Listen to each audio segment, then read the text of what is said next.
aku si Gibah. Welcome to my channel. Setiap orang punya aib. Bongkar, bongkar, bongkar. Nah, kisah ini datang dari teman aku Yako, kita sebut saja Coko. Kisah ini terjadi 16 tahun lalu, tepatnya tahun 2008 silam, sewaktu Coko masih duduk di bangku SMA di kampungnya Cok. Kisah ini kita beri judul trauma dubur ya, karena memang setelah peristiwa kelam itu Coko mengalami trauma dubur sehingga Coko sangat takut jika harus melakukan medical check up ataupun untuk menikah. Kisah ini berawal pada tahun 2008 silam di sebuah sekolah swasta yang berdiri di tanah 18 hektar. Sekolah ini merupakan sekolah lama yang usianya sudah hampir 1 abad ya Cok. Pada dasarnya sekolah ini sangat bagus dari segi pendidikan dan kurikulum, hanya saja implementasi kadang-kadang melupakan beberapa faktor pendukung lainnya. Sekolah ini begitu luas dengan tata letak yang sangat strategis. Sekolah ini memiliki banyak gedung dan asrama sehingga pihak sekolah membuat peraturan yang mewajibkan semua siswa dan siswi untuk tinggal di asrama dan diawasi oleh para pembina. Sekilas tidak ada yang salah kan Cok? Benar saja, Coko masuk melalui jalur beasiswa daerah ke sekolah ini pada tahun 2007, meskipun awalnya Coko menolak melanjutkan sekolah di SMA ini karena beberapa faktor seperti rumor kesurupan dan horor lainnya, tapi Coko juga tidak memiliki pilihan lain pada saat itu.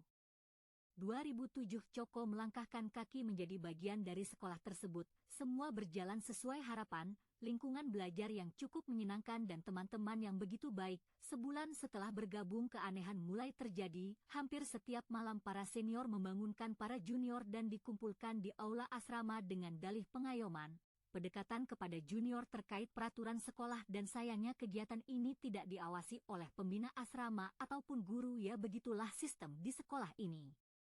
Para pendidik mempercayai senior yang membantu adik-adik junior dalam pengenalan peraturan sekolah. Sebenarnya tidak jarang senior-senior ini melakukan tindakan kekerasan seperti memukul, menampar, menendang atau berkata kasar kepada para junior, tapi bagi Coko dan teman-temannya semua hal yang sudah biasa karena penindasan dari kakak senior kelas 3 ke kelas 2 dan seterusnya kepada kelas 1 seperti sudah tradisi.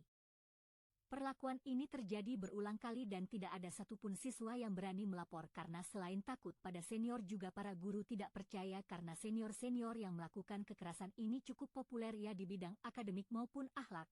Jadi wajar saja kalau mereka mengadu, malah mereka yang kena marah senior hebat ngejilat ya Cok, gitulah kira-kira. Hari berganti dan singkat cerita Coko sudah 1 tahun di sekolah ini. Tepat tahun 2008 Coko duduk di bangku kelas 2.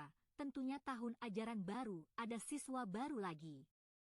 Hal serupa yang pernah dialami Coko terjadi pada juniornya. Nah Cok, pada suatu malam ketika semua senior dan junior dikumpulkan oleh kakak kelas 3 nih Cok, tiba di tengah forum menatar junior ini Coko mendengar salah seorang senior bernama Mangki ini memanggil teman seleting Coko bernama Bebe. Bebe, ikut saya, ujar Abang Mangki. Mendengar hal tersebut rasa kepo Coko muncul nih Cok. Kemana ya mereka mau, apa, ujar Coko dalam hati. Karena rasa ingin tahu Coko yang begitu besar, akhirnya Coko mengendap-endap mengikuti Bebe Cok. Nah, yang buat Coko kaget, Bebe ini malah berhenti di dekat WC di belakang asrama jomblo Cok. Nah, suasana di sana gelap banget Cok. Coko hanya bisa melihat kayak siluet gitu, soalnya cahaya cuma datang dari belakang teras asrama jomblo Cok. Dan ya karena lampu pijar 5 watt doang, wajar sih gak begitu jelas wajah Bang Mangki ataupun Bebe ya Cok. Tapi Coko tetap bisa melihat siluet mereka sedang ngapain di belakang itu Cok. Walaupun remang-remang Coko melihat jelas Bebe jongkok dan mukanya berada di depan perut Bang Mangki, dan di situ Coko mendengar Bang Mangki mendesah, "Ko."